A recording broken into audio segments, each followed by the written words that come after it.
પ્રાથમિક શાળામાં ભણતા બાળકોને નાપાસ ન કરવા તેમજ ડાયરેક્ટલી એને ઉપરના ધોરણમાં પ્રમોટ કરવા આ જે શિક્ષણ નીતિનો કાયદો છે એ વિશે તમારો શું અભિપ્રાય છે?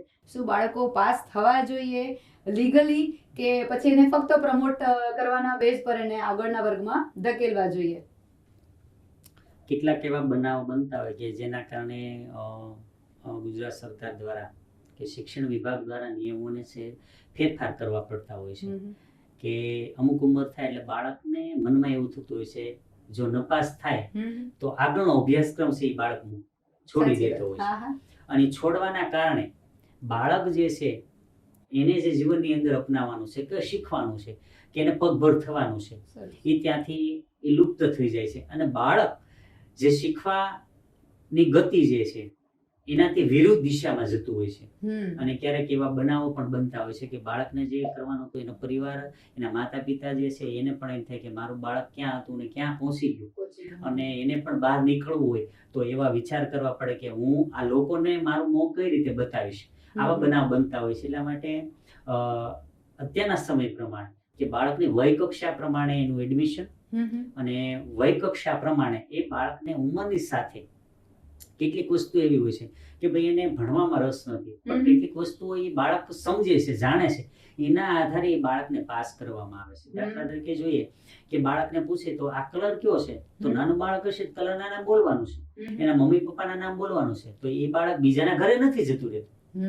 તો એ રાઈટ એજ્યુકેશન જે છે એનો જ એક ભાગ છે આ ટીનો કે બાળક જે છે એના પરિવારને સમજે છે, આ વૃક્ષો વિશેની માહિતી મેળવે છે, પ્રાણીઓ વિશે સંવેદના અનુભવે છે, એક એના મિત્રની સાથે નાસ્તો જે છે એ શેરિંગ કરે છે. આ જે વસ્તુઓ જે છે તેના આધારે બાળકને આપણે પાસ કરીએ છીએ અને આગળ વધારીએ કે જેથી કારણે એ બાળક શાળા ન છોડે અને શાળા ન છોડવાના કારણે એની અંદર જે કુરિવાજો કે આવી જવાના હોય છે એ ન આવે અને બાળક થોડુંક પણ આગળ વધશે તો એના વિચારો બદલાશે. એટલા માટે એને નાપાસ કરવામાં નથી આવતા અને એ બાળકને આપણે ઉંમરના આધારે એને પાસ કરીએ છીએ અને એની ક્રિયાઓના આધારે કે એના જે માર્કિંગ હોય છે તેના આધારે આપણે એ બાળકને આગળ પાસ કરતા હોઈએ છીએ. એટલે બાળકને ફક્ત પુસ્તકના જ્ઞાનને આધારે નહીં પણ એને સામાજિક લક્ષણો જે એને આવડે છે, એને રીડિંગ રાઇટિંગ સ્કિલ્સ આવડે છે, એને અલગ ક્રિએટિવ સ્કિલ્સ આવડે છે તો એના બેઝ ઉપર આપણે આગળ વધારીએ છીએ. દાખલા તરીકે સંસ્કૃતિ આપણી જોઈએ તો કેટલાક એવા બાળકો હોય છે એને વાંચતા લખતા નથી પણ સારામાં સારું ગાઈ શકે છે તો એના પણ માર્ક હોય છે. જે સ્વસ્થતાની દ્રષ્ટિએ પણ જોઈએ તો એના પણ માર્કિંગ હોય છે. તો આ જે દ્રષ્ટિઓને ધ્યાનમાં લઈ અને એ બાળકને આપણે આગળ વધારતા હોઈએ છીએ. સાચી વાત. શિક્ષકો માટે હું પૂછીશ તમને, શિક્ષકો માટે નિયમિતતા અને continuity in work, creative skills કેટલી મહત્વની છે? જેટલી જ મહત્વની કોઈ માતા હોય એને રસોડાની અંદર કેટલી હોય છે કે મારે આ સમય થયો છે તો રસોઈ બનાવવાની છે, આ સમય મારા બાળકને તૈયાર કરીને મારે શાળાએ મોકલવાનો છે. એટલી જ તૈયારી સાથે એક શિક્ષકની પણ એ જ ભૂમિકા છે કે આ સમય મારે નિયમિતતા ફક્ત નિયમિત આવી જવું તો એ મહત્વનું નથી પણ નિયમિત જઈને પણ તમે કંઈક બાળકની માટે કંઈક કરો છો એ મહત્વનું છે. તો આ નિયમિતતા એટલા માટે જ ઉપયોગી છે કે જો તમે શાળા એક શિક્ષક નિયમિત હોય તો તમે બાળકને નિયમિતતાના પાઠ શીખવી શકો. અત્યારે બાળક જે છે નાનપણમાં તમે એને કહેતા હોય પણ એ જ બાળક મોટું થાય તો એના વિચારો બદલાવાના છે કે આ સર તો આપણે નિયમિતતાની વાતો કરે છે પણ સર જ લેટ હોય છે. તો હંમેશા પહેલા આપણાથી શરૂઆત કરવાની છે અને ત્યારબાદ બાળકને આપણે એ તરફ આગળ વધારવાના છે. સાચું કીધું. સર, આપ નેશનલ અને ઇન્ટરનેશનલ લેવલના ઘણા બધા સેમિનાર્સ અને વર્કશોપ્સ અટેન્ડ કરી ચૂક્યા છો અને મહત્વનો ભાગ ભજવી ચૂક્યા છો. મારે જાણવું છે કે અત્યારની જે શિક્ષણ વ્યવસ્થા છે એ સ્ટુડન્ટ ફ્રેન્ડલી હોય તો વધારે અનુકૂળ રહે કે ટીચર્સ ફ્રેન્ડલી હોય તો વધારે અનુકૂળ હોય? બંને તરફ છે, એક સિક્કાની બંને બાજુ છે. દાખલા તરીકે રાજ્યો કે નેશનલ કક્ષાએ સુધીના વર્કશોપ કરતા હોય છે ત્યારે ઘણું બધું શીખવા મળતું હોય છે કે એ લેવલ સુધી જોઈએ તો સ્કેલ બેઝ આધારિત જે શિક્ષણ વ્યવસ્થા છે તેની અંદર વિદ્યાર્થીઓને તમે કઈ રીતે ભણાવો છો, કઈ રીતે શીખવો છો, તો એક શિક્ષક તરીકે મિત્રતા ભાવ એની ઉંમર થાય એના આધારે હોવું જોઈએ. બાળપણમાં બાલવાટિકાનું કે નાના પેલા અને બીજા ધોરણનું બાળક હોય તો એની સાથે પ્રેમભર્યું વાતાવરણ આપણે રાખવું પડે. જો એના દ્વારા કર્કશ સ્વભાવ હોય આપણો તો એ બાળક આપણાથી થોડુંક દૂર રહેવાનું છે. જેટલું નજીક આવશે એટલું એ બાળક જે છે એ કંઈક નવું શીખે છે, જાણે છે અને આપણાથી સંકોચ અનુભવતું નથી અને બાળક આપણા પ્રશ્નો પૂછે છે. જો એ બાળક ડરી જશે તો એ ક્યારે પણ જીવનની અંદર પ્રશ્નો પૂછી નહીં શકે. તે માટે એનું સ્ટેજ પાવર પણ ખૂબ જરૂરી છે. જો દરેક બાળકને તમે એની ક્ષમતા પ્રમાણે જેટલું આવડે છે એ પ્રમાણે તમે બાળકને ઊભું કરશો તો એ બાળક ઊભું થઈને પ્રશ્નોનો જવાબ સારી રીતે આપે છે.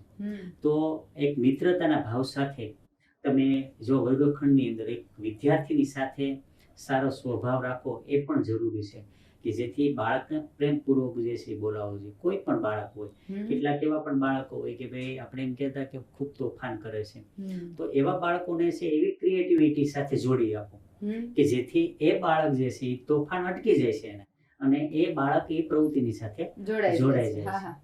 અને એક પ્રશ્ન એ છે કે બાળપણ અને શાણપણ આ એક બે એવા શબ્દો છે કે જે કદાચ આપણે એમ ધારીએ તો એકબીજાના પૂરક પણ હોઈ શકે, તો એને આપણે રમકડા સાથે કેવી રીતે જોડી શકીએ? રમકડા સાથે જોડવું હોય તો કે બાળપણની અંદર જે કે બાળકને જે છે બાળપણની અંદર છે રમકડા ખૂબ પ્રિય હોય છે. કોઈ પણ જગ્યાએ જાઓ તો આપણે મોટા હોય તો આપણને કઈ વસ્તુ પર નજર હોય? બેનો હોય તો સરસ મજાના કોઈ જાતા હોય તો કે સરસ ડ્રેસ પહેરેલો છે, સરસ સાડી પહેરેલી છે, એને બંગડી કેવી આમ સરસ લીધેલી છે.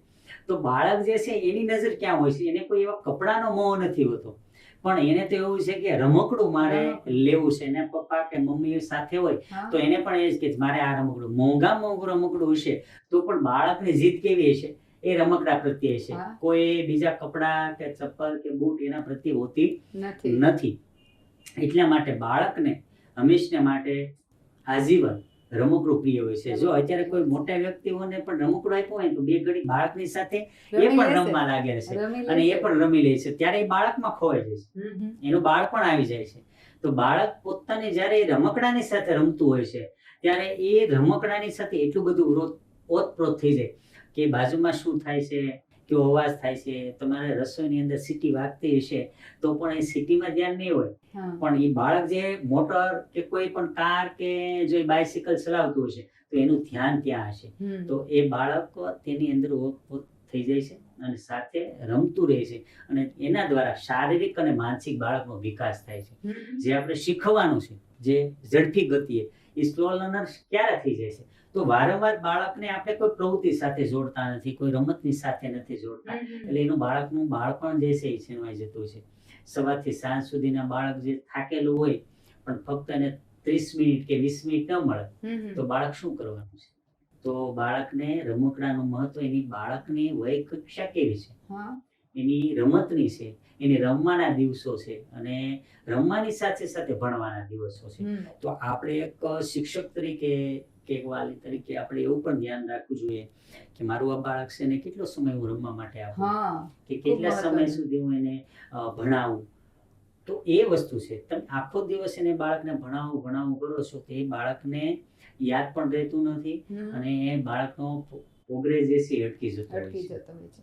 અમારા બધા જ દર્શકો તમારા મોઢેથી બે સારા પંક્તિઓ, કાવ્ય પંક્તિઓ કે કદાચ કોઈ બે સારા શબ્દો તમે રમકડા સાથે કહી શકો એના માટે આતુર છે, રાહ જોઈ રહ્યા છે. તો પ્લીઝ. જોઈએ કે બાળકોને ગીતો, બાળ ગીતો જોડકના ખૂબ વાલા હોય છે અને નાનું બાળક હોય ને તો કેમ એની મમ્મી સુવડાવવા માટે ગીત બોલે ને બાળક સૂઈ જતું હોય છે. તો બાળકને ગમે છે, આવું સાંભળવું ગમે છે. એટલા માટે જોઈએ કે અહીંયા આપણે વાંદરાભાઈ છે તો એનું સરસ મજાનું બાળ ગીત છે.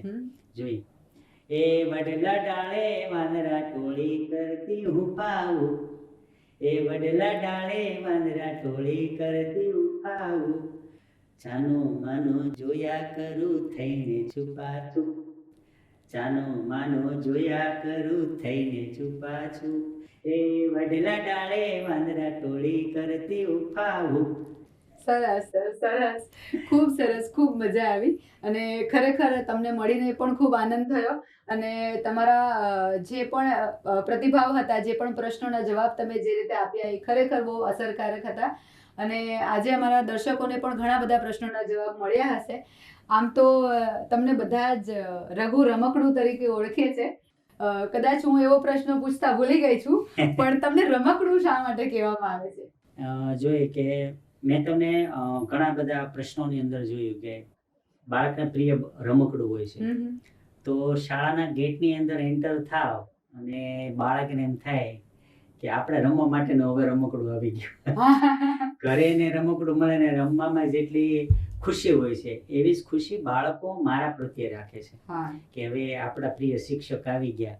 અને જો શાળાએ ન હોય અને તો પણ બીજા વિદ્યાર્થીઓ કે શિક્ષકોને પણ પ્રશ્ન કરે કેમ આજ રઘુસર નથી આવ્યો, આજે કેમ રઘુસર નથી આવ્યો, તો એટલું બધું બાળકને પ્રત્યે હોય છે. તો મેં મારી પોતાની જાતને જ રમકડું બનાવી દીધું કે મારી ગાડીની અંદર જુઓ કે મારા બેગની અંદર જુઓ તો તમને રમકડા અને બાળકોનો નાસ્તો સિવાય બીજી વસ્તુ કઈ ના જોવા મળે, પણ મારા બેગની અંદર રમકડા તો હોય જ. અને બાળક હું શાળાએ જાઉં એટલે પેલા મારી બેગ લે કે આજે સર શું લાવ્યા છે. એટલે દર વખતે અને બધા દિવસે કંઈક નવી પ્રવૃત્તિ, કંઈક નવી એક્ટિવિટી અને રમકડા સાથેનું શિક્ષણ મારું હોય છે, જે પ્રેક્ટિકલ કે બાળકને આજીવન યાદ રહે. એટલા માટે મારું જાતને કે મારું નામ જ મેં પોતાએ રાખી દીધું કે રઘુ રમકડું. તો એવા જ રઘુ રમકડું, જેને આપણે લોકો ખરેખર જોવા જઈએ તો રાઘવભાઈ કટકિયા હવે બહુ ઓછા લોકો ઓળખે છે. રઘુ રમકડું કહો તો બધાને જ ખબર પડી જાય છે. એવા શ્રી રાઘવભાઈ કટકિયા આજે આપણી વચ્ચે હાજર હતા. દિલથી એમનો આભાર વ્યક્ત કરીએ. થેન્ક યુ કીર્તિની વાતોમાં તમે ખૂબ તમારો સમય આપ્યો અને અમારા દર્શકોને, અમને બધાને જ ખૂબ સારી પ્રેરણા આપી બદલ thank you Raghavbhai. Thanks a lot.